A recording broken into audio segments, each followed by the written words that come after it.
कर्नाटक में विधानसभा चुनाव मामले चुनाव आयोग ने पत्रकार परिषद का आयोजन कर तारीखों का ऐलान कर दिया है। कर्नाटक में 10 मई को विधानसभा चुनाव होंगे, जिसके नतीजे 13 मई को आएंगे। मुख्य चुनाव आयुक्त राजीव कुमार ने इस मामले आयोजित की गई पत्रकार परिषद में कहा कि वोटिंग एक ही चरण में कराई जाएगी। कर्नाटक में 5.21 करोड़ मतदाता हैं, जो 224 विधानसभा सीट्स पर मतदान करेंगे। राजीव कुमार ने कहा कि जो लोग 1 अप्रैल को 18 साल के होंगे वो भी वोट डाल सकेंगे। इसके लिए हमने एडवांस एप्लीकेशन मंगवा ली है। राज्य में मौजूदा भाजपा सरकार का कार्यकाल 24 मई को खत्म हो रहा है। इस बार मुकाबला भाजपा, कांग्रेस और जेडीएस के बीच रहेगा। पिछली बार जेडीएस कांग्रेस साथ थी, लेकिन इस बार जेडीएस अलग चुनाव लड़ेगी। चुनाव आयोग ने 4 राज्यों की 5 विधानसभा सीट्स पर उपचुनाव का ऐलान भी किया है। राहुल गांधी की संसद सदस्यता रद्द होने के बाद खाली हुई वायनाड सीट पर चुनाव की घोषणा नहीं की। इस पर सवाल पूछा गया तो राजीव कुमार ने कहा, खाली सीट पर चुनाव कराने के लिए 6 महीने का वक्त होता है। ट्रायल कोर्ट ने राहुल गांधी को 30 दिन का वक्त दिया है ताकि वो ऊंची अदालत में अपील दायर कर सकें। इसलिए अभी हम इंतजार करेंगे।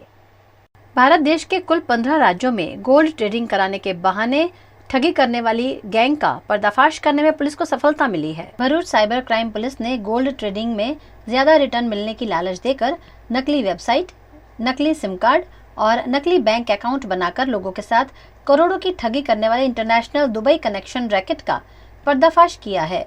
इस मामले बैंक के डेप्यूटी ब्रांच मैनेजर समेत गिरोह के 6 लोगों को गिरफ्तार किया गया है। સાયબર ક્રાઇમ પોલીસ સ્ટેશન ખાતે ફેબ્રુઆરી મહિનામાં એક ફ્રોડની ફરિયાદ દાખલ થઈ હતી, જેના ફરિયાદી સાથે 37 લાખનું ફ્રોડ થયાનું ફરિયાદીએ ફરિયાદ લખાવેલ અને સાથે સાથે એણે એ પણ હકીકત જણાવેલી કે એનું અકાઉન્ટ જે છે એ ફ્રીઝ થઈ ગયું છે। Police station cyber crime police સ્ટેશનમાં આ બાબતની પીઆઈએ ફરિયાદ દાખલ કરેલી અને તપાસ દરમિયાન એમણે એ જાણવાનો પ્રયત્ન કરેલો કે ફરિયાદીનું અકાઉન્ટ કેમ ફ્રીઝ થયું છે। વધુ તપાસ દરમિયાન જાણવા મળેલ કે જોધપુરના સાયબર ક્રાઇમ પોલીસ સ્ટેશન ખાતે એક ફરિયાદ દાખલ થઈ છે, જેમાં 16 કરોડ જેટલા રૂપિયાનું ફ્રોડ થયું છે અને એના સંદર્ભમાં અહીંયાના ફરિયાદીનું અકાઉન્ટ ફ્રીઝ થયું છે। આખા ગુનાની તપાસ દરમિયાન ખૂબ મોટી હકીકત સામે આવી કે જે આ આરોપીઓ છે એઓ કોઈ એક વ્યક્તિનું એને ગોલ્ડના બદલામાં રિટર્ન આપવાની લોભામણી જાહેરાત કરતા, એમની વેબસાઇટ ઉપર અલગ અલગ લોકોના નિવેદનો મૂકતા કે અમને આનાથી ફાયદો થયો છે અને એના બદલામાં જે ફાયદો થતો એનું થોડા મહિનાઓ સુધી એને રિટર્ન પરત આપતા અને ત્યારબાદ એ જે પૈસા છે એ અકાઉન્ટ બંધ કરી દેતા અને એના પૈસા છે એ બીજા અકાઉન્ટમાં ટ્રાન્સફર કરી દેતા કે જે બીજો વિક્ટીમ હોય અને એની સાથે પણ આ જ પ્રકારનો ફ્રોડ કરતા। તેઓ કોઈ એક છેલ્લા કન્ક્લુઝિવ અકાઉન્ટ સુધી નહીં પહોંચતા, પણ એકના સાથે ફ્રોડ કરીને એ પૈસા બીજા અને લાલચ તરીકે આપતા, એને સાથે ફ્રોડ કરીને ત્રીજા તરીકે આપતા। એટલે ટોટલ અત્યાર સુધીમાં અમે 6 आरोपी पकड़્યા છે। गुजरात में राइट टू एजुकेशन के अंतर्गत पढ़ने वाले बच्चों को माध्यमिक और उच्च माध्यमिक में भी आरटीई का लाभ देने की मांग वडोदरा कांग्रेस द्वारा की गई।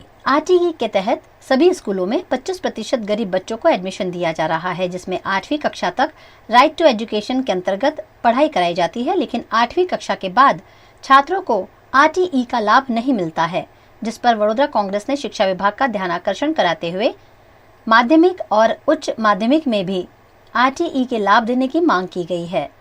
અમારી ચિંતાનો વિષય એ છે કે જે આરટીઈમાં પ્રવેશ 2000 વિદ્યાર્થીઓને મળ્યો, તો આવતા વર્ષે જ્યારે લોકો 10મા ધોરણમાં આવશે, એટલે કે માધ્યમિક, સેકન્ડરી અને હાયર સેકન્ડરી 9મું, 10મું, 11મું, 12મું, તો આ વિદ્યાર્થીઓ માટે ગ્રાન્ટેડ શાળાઓ વડોદરા શહેરમાં નથી। જે વડોદરા શહેરને આપણે મહારાજા સયાજીરાવ ગાયકવાડની નગરી કહીએ, શિક્ષણની નગરી કહીએ, એ શિક્ષણની નગરીમાં જ્યારે સેવાના હેતુથી શિક્ષણ આપવાની જગ્યાએ આ શહેરમાં તમે જુઓ કે નફો કમાવાની જે દુકાનો ખોલીને બેઠા, ખાનગીકરણ વધી ગયું, માટે ગ્રાન્ટેડ શાળાઓની સંખ્યા ઘટી ગઈ। એટલે અમારો વિષય, અમારો પ્રશ્ન એ છે કે જે ગરીબ વિદ્યાર્થીને કોંગ્રેસની સરકારમાં કાયદો બન્યો હતો 2009માં, યુપીએ સરકારમાં મફત શિક્ષણનો અધિકાર, એ 1 થી 8 ધોરણ એમ લોકોને મફત શિક્ષણનો અધિકાર મળ્યો, પણ ત્યારબાદ તમે જુઓ કે આપણા શહેરમાં અને રાજ્યમાં જે ડ્રોપઆઉટના કેસો વધી ગયા, એનું કારણ આ હોઈ શકે। કારણ કે જે લોકોને ભણવું છે, આજે એની પાસે જો ગ્રાન્ટેડ શાળા ના હોય, એની પાસે ગરીબ વર્ગનો છે, મધ્યમ વર્ગનો છે, તો એ મોટી મોટી સ્કૂલમાં તોતિંગ ફી કેવી રીતે ભરશે? અને આટલા વર્ષોથી ગુજરાતમાં ભાજપની સરકાર છે, આજે 27 વર્ષ થઈ ગયા, અમારે એમને એવી વિનંતી છે કે માત્ર ભાજપના નેતાઓ જે મોટા મોટા બેનરો હોર્ડિંગમાં પોતાના ફોટા મારે છે, જાહેરાતો કરે છે. હમણાં એમના ભાજપના નેતાઓએ વડોદરામાં પ્રેસ કોન્ફરન્સ કરીને કોઈ ટોલ ફ્રી નંબર આપવાની વાત કરી છે. ટોલ ફ્રી નંબરની અમે એમને આંકડા આપવા તૈયાર છે કે તમે જે વાતો કરો છો એ વાતો ખાલી પેપર પર છે. कांग्रेस पक्ष 2012 में राइट टू एजुकेशन के अंतर्गत जो गरीब बच्चे हैं उनको प्राइवेट स्कूल में रिजर्व सीट्स रख के उनको पढ़ाने के लिए एक प्रावधान किया. इनिशियली तो उसमें कम बच्चे पढ़ते थे. अभी जैसे जैसे अवेयरनेस बढ़ी है तो करीबन 2000 बच्चे राइट टू एजुकेशन के अंतर्गत अलग अलग स्कूलों में पढ़ाई करते हैं. जब वो 10th के बाद बाहर निकलेंगे तो उन्हें फिर कोई प्राइवेट स्कूल में जो बड़ी महंगी होती है अगर उसमें एडमिशन लेना पड़ा तो आई थिंक उनके पेरेंट्स एफोर्ड नहीं कर पाएंगे. At the same time government उन्हें बोलती है आप ग्रांटेड स्कूल में एडमिशन लीजिए, पर हर ग्रांटेड स्कूल की अगर टोटल वैकेंसी देखेंगे तो 2000 बच्चे एकोमोडेट हो उस तरह की सीट्स का प्रोविज़न नहीं है. इन दैट केस कांग्रेस ने आज एक ज्ञापन दिया है और गुजरात सरकार से रिक्वेस्ट की है कि ऐसे बच्चों के लिए आगे कैसे उनकी एजुकेशन कंटिन्यू हो, वो ड्रॉप आउट ना हो, इसके बारे में चर्चा करके कोई पॉलिसी लेवल डिसीजन लेके इनके बारे में सोचें. सुप्रीम कोर्ट की सुनवाई से पहले लोकसभा ने लक्षद्वीप के सांसद मोहम्मद फैजल की सांसदी बहाल कर दी है. लोकसभा ने लक्षद्वीप के सांसद मोहम्मद फैजल की सदस्यता बहाल कर दी है. ये फैसला सुप्रीम कोर्ट की सुनवाई से ठीक पहले आया. लोकसभा सचिवालय ने एक अधिसूचना जारी करते हुए कहा कि केरल हाईकोर्ट ने 25 जनवरी को उनकी सजा पर रोक लगा दी थी, इसलिए लोकसभा में फैजल की अयोग्यता खत्म हो गई है. ये फैसला ऐसे वक्त में आया है जब लोकसभा से राहुल गांधी की सदस्यता रद्द किए जाने का मुद्दा गर्म है. सूरत हाईकोर्ट ने मानहानि के एक केस में राहुल गांधी को 2 साल की सजा सुनाई थी, जिसके बाद लोकसभा सचिवालय ने लोकसभा से उनकी सदस्यता खत्म कर दी थी.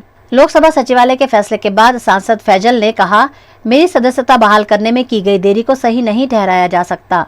सचिवालय ने सजा मिलने के अगले ही दिन मुझे अयोग्य घोषित कर दिया था. ठीक उसी तरह मेरी सदस्यता बहाल करने में भी जल्दबाजी दिखाते. दरअसल एनसीपी सांसद समेत 3 लोग 2009 में एक व्यक्ति की हत्या के प्रयास से जुड़े केस में आरोपी बनाए गए थे. 11 जनवरी 2023 को लक्षद्वीप की एक सेशन कोर्ट ने इस केस में उन्हें 10 साल कैद की सजा सुनाई. इसके बाद 2 बार के सांसद रहे फैजल को संसद के लिए अयोग्य घोषित कर दिया गया था. इतना ही नहीं, चुनाव आयोग ने कावारत्ती सीट पर उपचुनाव की घोषणा भी कर दी थी. निचली अदालत के इस फैसले के बाद फैजल ने केरल हाईकोर्ट का रुख किया. केरल हाईकोर्ट ने 25 जनवरी को फैजल की सजा पर रोक लगा दी थी. गुजरात के प्रसिद्ध तीर्थधाम पावागढ़ में चैत्र नवरात्रि की अष्टमी पर हजारों भक्त मां काली के दर्शनों के लिए उमड़ पड़े. इन दिनों चैत्र नवरात्र चल रहे हैं. चैत्र नवरात्र पर माताजी के मंदिरों में भाविक भक्तों की भीड़ देखने मिल रही है. गुजरात के प्रसिद्ध तीर्थधाम पावागढ़ में भक्तों की गहरी आस्था है. चैत्र नवरात्र में पावागढ़ में लाखों भक्तों की भीड़ देखने मिल रही है. आज चैत्र नवरात्र की अष्टमी पर हजारों लोगों ने कतार लगाकर सुबह 4 बजे से ही महाकाली मां के दर्शन किए. दुधिया तालाब से महाकाली मां के मंदिर तक भाविक भक्तों की भारी भीड़ देखने मिली. भक्तों के हुजूम को देखते हुए मंदिर ट्रस्ट द्वारा सुबह 4 बजे से ही मंदिर के कपाट खोल दिए गए. मंगला आरती और महाकाली मां के जयकारे के साथ भक्तों ने अष्टमी के मौके पर दर्शनों का लाभ लिया. सामान्य दिनों में भी पावागढ़ के मंदिरों में भारी भीड़ देखने मिलती है. ऐसे में आज करीब 1.5 लाख भक्तों ने महाकाली मां के दर्शन करते हुए धन्यता का अनुभव किया. कई लोग गुजरात के शहरों से पैदल चलकर पावागढ़ पहुंच रहे हैं. उनकी सेवा की भी खास व्यवस्था यहाँ की गई है. सड़क की दोनों ओर चाय पानी नाश्ते से लेकर आराम करने तक की व्यवस्था सामाजिक संस्थाओं द्वारा की गई है.